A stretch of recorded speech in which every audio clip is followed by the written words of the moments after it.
I'm Nancy Quigg, your GSAR president, and I'd like to thank this month's sponsor for our monthly updates. It's Hinman, Howard, and Cattell. I always get that mixed up, and I apologize. Thank you, Ryan, for being here. We understand your career. You're our county exec, and I thought we would just start really quickly and let you just take over. Thank you. Yeah, thanks, Nance and Lenore, for having me again. I appreciate the opportunity. These are, informative sessions for me to get information to you. You're our ambassadors and you're the ones on the ground, and there's a lot of moving pieces, and just trying to give you accurate information so that you can get the information out, right? And so a couple things I wanted to just update you on. So related to Micron themselves, they will be back into town next week, and we'll be working some pretty high-level meetings related to the site, and finalizing some important decisions, and that will help trigger a lot of the work, the environmental reviews to really get going. And the environmental reviews, when they're complete with the state and federal review, that's when you really start to see construction. And we really will be able to answer questions related to transportation improvements and when they'll be made, which are big things. So pretty important week next week. In addition to that, likely, we may have the governor in town, we may not. But part of this deal that has been somewhat underreported was the community benefits agreement. And Micron is putting $300 million into a fund. The state is going to essentially be supporting that, and maybe potentially some supply chain companies that locate here as well. But essentially, we have a $500 million fund, and there's going to be an advisory board, and that board will probably be released, and they'll, essentially identify key areas of investments in the community.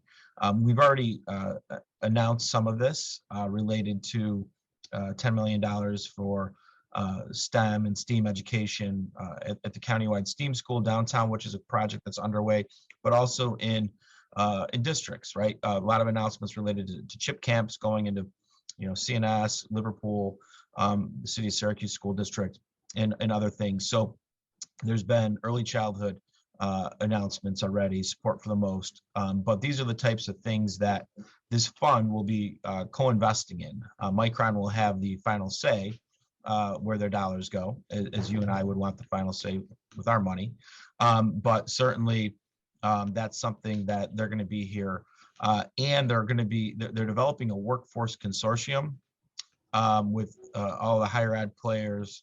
And that's really important because we kind of have to get to work. And what we're going to see from that is these higher ed institutions, if you think about it, they've been struggling actually, right? You get these different programs, the SUNY system's offering somewhat of free tuition. It hurts the private schools. And so, they haven't really had that anchor tenant or that one partner that they can recruit to. And that they can say, look, come here, and if you want to be an engineer, come here, and here's where you're going to go work. And now they do. So what you're going to see is a lot of investment now from some of these schools. They're going to hire more. They're going to invest more. We got some pretty exciting things we'll talk about at our State of the County address in March. But it's starting to happen elsewhere. There's a report yesterday, the Carpenters Union, right? $4 million expansion on their building, getting ready for the opportunity. This is what's going to happen related to other businesses having to invest to meet the demands that Micron will have related to workforce. So that's exciting. We continue to really identify areas where we need to plan. And we have cut a deal with the town of Cicero. We're going to be paying for their comprehensive plan. And then we're going to go specifically into nodes or centers, right, or hamlets, and have specific plans for those. So if you think about Brewerton being one, Three Rivers being another, Bridgeport, certainly some communities, the Inner Harbor and the city of Syracuse, all these areas, they merit their own plans because they have that much potential. So we're going to fund those, and those are going to get going. And this is going to be a roadmap for development, and which is exciting. We met with builders locally again recently. Good meeting. Gave us some homework assignments on ways we might be able to streamline the process for them. Sharing with us some of the things that help drive up their costs that maybe we can help with. And one of the issues we have is obviously with rising assessments is inventory that a lot about, but with building it's affordability, right? So how many 400,000 plus buyers do you have? When interest rates were rising, they're starting to stabilize. And so where can we find ways to be helpful to help stabilize that pricing, and maybe get it to lower a little bit. Eventually the demand will be there, and it will be what it is. So in that note, what we have done, and we're kicking off later today, is our OCHIP program. And OCHIP, my team came up with this, but this is what it stands for, everybody. The Onondaga County Housing Initiative Program. So we understand that we have an underbuilt community today, let alone a community that needs to get on the move for what's happening right in front of our eyes. So we put forward a $10 million fund. The county government's never done anything like this. And the idea is simply to incentivize gap fund projects, right? And the projects are all of the above. It's an all of the above strategy related to affordable housing, senior housing, mixed income, mixed use, single family residential, market rate apartment. And so what we're doing is awards may be made up for up to 5,000 per unit. 50 units or above type projects. $250,000 maximum award to a developer. There can be a regionally significant project that will allow us to go up to $750,000 to support a regionally significant project. But certainly this is something that we want developers, builders that have things on the table to look at, and hopefully this will help incentivize some of that gap funding that we often see. But people can apply. And where's the application? Is it online, Isabel? I think it's going to be online. It's going to be online in our community development department. But here's an email where they can submit. CD stands for community development, cd@ongov.net. So I'm going to roll this out later today at 11:30, and we'll have more information. But again, this is a tool. Our goal is simply to stimulate more units in the marketplace. Certainly, when we'll have a committee that will review these. No one's entitled to the money. There'll be a committee that reviews them. But we want to spread out the use, right? We want an all of the above strategy related to it. And certainly, incentivizing redaptive type reuse, right? One of the things we talk to home builders about is, there's still ways for you to build homes in the inner ring suburbs that they're doing in communities like Nashville and Charleston. And some of these builders get it. And certainly that type of infill development is something we haven't seen. So we're going to be really interested to see who's got the courage to do it, and we're going to want to be a partner. And so, but that's happening as well. But right now, a lot of exciting things. We're planning for the future in many ways. We're developing workforce infrastructure for industry across the board. We're starting to see the investments by other partners because of Micron. I spent time in California, I think, in between our last meeting, and met with more supply chain companies. These are going to be significant investments on their own merits. So we're not just talking about the Micron jobs, we're talking about thousands and thousands of more jobs with that. So really exciting time to live in Onondaga County. Happy to take questions. Okay. I have one here that, let me try to read these two. There seems to still be consistent pushback from the local municipalities regarding development. When will the county step into into actually pushing things through? It seems to be that the county has been saying they will help, but when is the action actually going to start?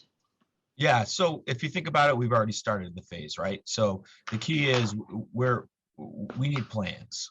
I've been pretty direct with the fact that I won't live with myself 20 years from now if I'm driving through these communities, and we don't have communities that are still assets for us, right? And I view some of the fast pace housing that was developed over the years on the north side of the city of Syracuse going into the town of Salina, and they're not assets for those communities. And so if you think about it, that's what many of these towns are scared of. And so by planning and giving direction to the development community, we'll be able to assure high quality that's going to be sustainable. Saying that, we really do want to know if you have things going on. I think I saw one chat pop up where somebody said they got a 75-acre industrial zone property. They got Yep. somebody interested. Okay, call us and tell us what you can. This is important because industrial zone property is important to us. We're talking about other companies coming in for manufacturing, right? So we're not going to eat up all of our industrial zone property for residential. We need the jobs here to support the residential. If we don't get the jobs, the residential growth won't happen. So it's a balancing act. But we're speaking with really the north and northwestern towns right now.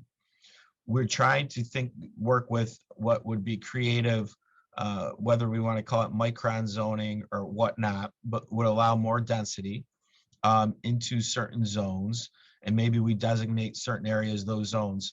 But we really are focused in on center-driven development, right? And this all can be accomplished together. But if you have specifics, with large investments where you have clients, we'd like to hear about it. And so that we can, because if you got 75 acres of industrial zone property, we might have a better idea for you, to be honest with you. Great. Isabel Harris, Isabel, you can give Isabel's email. Isabel's helping manage the housing related issues for us. Ryan, you mentioned Nashville. And do you have a schematic of how that looks, or do you have something that you can give the association that we can sort of pass out to developers, or what your vision is that we can see something like that? Yeah, what we'll do is we'll forward you some of the center-driven development that Great. we think's really important. And look, I'll give you an example. One of the projects next to the site, El Barici has some apartments, right? It's a $50 million project, right? He came in, wanted benefits. We reviewed it. We said, okay, this is good, but if you want benefits, it has to be better. And we sent it back to him. And our planning department gave him specific recommendations, which sure enough will probably cost him more money, but he came back and said he'll do it, and we'll give him benefits now. So even, we're not looking for B's and B minuses here. We're looking for A development. It's perfect. Do we have any information on the aquarium? So with the aquarium right now, we awarded the design to a team. The local partners, CNS Engineers, brought in a national partner who helped develop these across the country.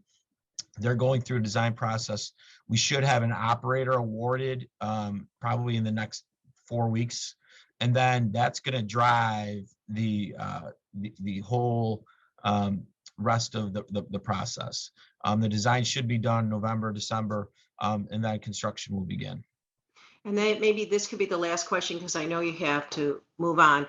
Anything on the community grid project status? Yeah. So look, I think one of the things that we always try to do, understanding that we can't address all the issues, but is there room for compromise related to things that can mitigate those who believe they're being harmed by this project? And so some of the larger players that believe that they're being harmed, I think there's ways to get the opposition off the table. We've been facilitating some of those conversations. But I think long term, to be honest with you, the courts will probably go in the direction with the state. And really what we're talking about is a delay, not a change of course with the project. Mhm.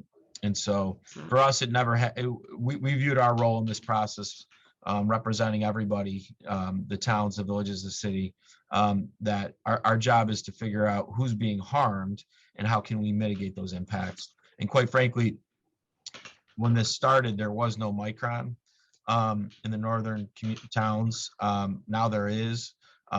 We think that by itself will mitigate any impact, then some. Thank you so much, Ryan, for giving us your time today. We look forward to these monthly updates, and we're here if you ever need us.